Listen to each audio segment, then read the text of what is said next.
வணக்கம் ஃப்ரெண்ட்ஸ். போன வாரம் முள்ளங்கி விதைகள் எல்லாம் ஊனி வச்சுருந்தேங்க. இப்போ கொஞ்சம் விதைகள் எல்லாம் நல்லா வளர்ந்து நாற்றுக்கள் வந்திருக்குங்க.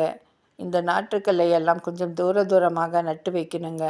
அப்போ தான் முள்ளங்கி நல்ல திக்னஸாக நல்லா வளருங்க.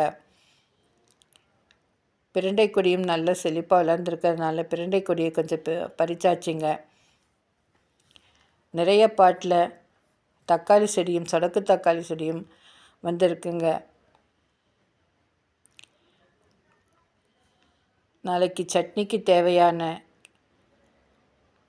கொத்தமல்லி, துவையலுக்கு தேவையான பிரண்டை, கூட்டு செய்வதற்கு தேவையான தண்டுக்கீரை எல்லாம் நம்ம தோட்டத்தில் இருந்தே பறிச்சாச்சுங்க. வீடியோவை லைக் பண்ணுங்கள், ஷேர் பண்ணுங்கள், சப்ஸ்கிரைப் பண்ணுங்கள். Enjoy gardening.